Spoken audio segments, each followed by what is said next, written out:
Hey guys, how you doing? Fragrance Professor back at it again with you.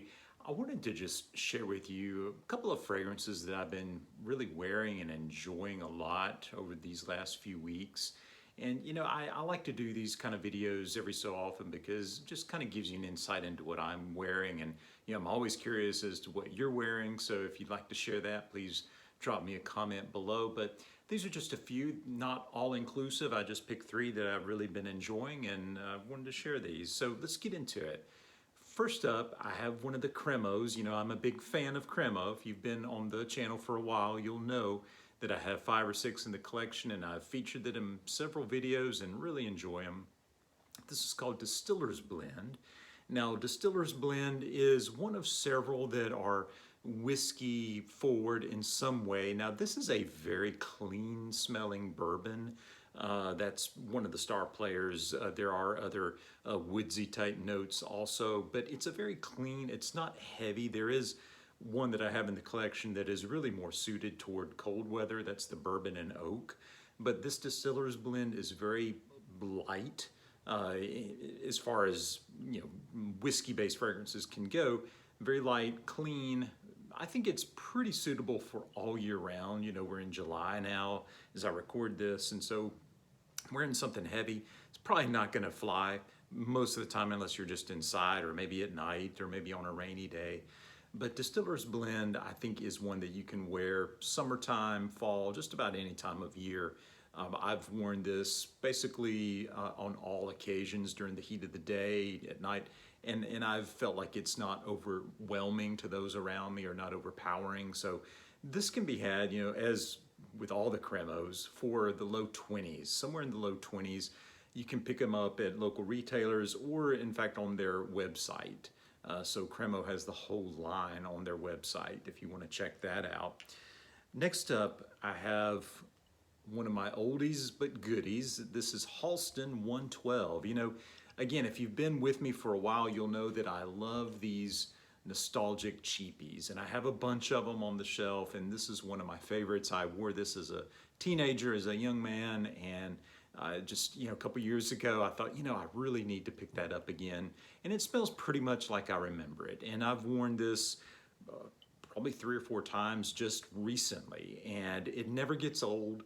It's a very green aromatic type fragrance, very pine needle heavy, other green notes. There are some citruses in there like lemon and bergamot, but it's basically your green aromatic type fragrance, but very nice.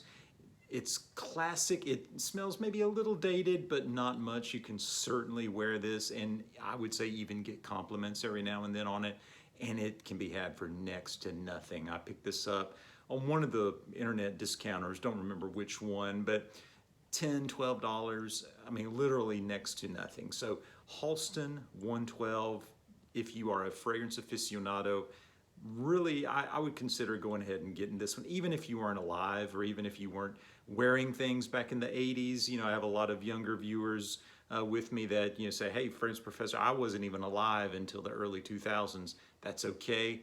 Your dad, maybe even your granddad wore this. It was launched initially in 1976, believe it or not. Last but not least, Mont Blanc Explorer. Now, I picked this up earlier in the summer, maybe May, I believe it was maybe late May. I've had it roughly 2 months now.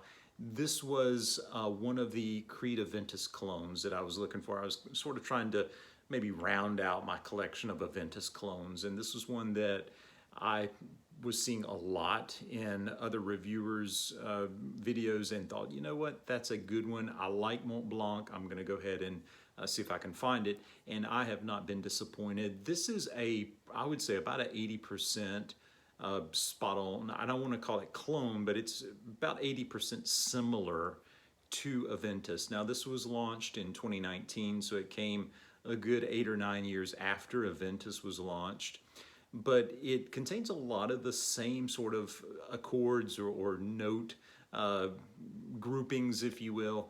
But this is a little more maybe vetiver and leather heavy. I was just looking at the note breakdown, and that really does ring true to me. It's again about an 80% similarity there. But if you like Aventus, you'll probably love this. and it can be had for I would say maybe low 30s is about what I paid for it. So handsome bottle. I like it. This is maybe, I don't know, about a 50 ml or so, maybe about an ounce and a half roughly, just eyeballing it. I believe it's probably about a 50 ml. I think I paid low 30s. You'll enjoy it. This is actually an EDP, so it does have some punch.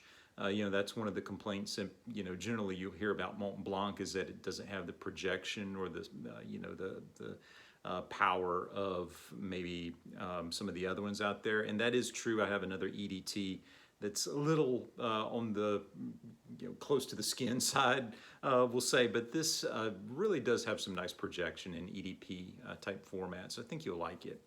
So there we go, guys. Those are my three that I wanted to share with you. Again, not all inclusive, but a couple of the ones that I've been enjoying wearing more over the last month or so. All right, hope you enjoyed that. I would like to know what you've been wearing. Again, so drop me a comment about that, or maybe just anything else that's on your mind. Always love to hear from you. Always try to get back with you as well. And if you haven't subscribed, hit that subscribe button down below. Love to have you along for the ride. All right, take care. Have a good one.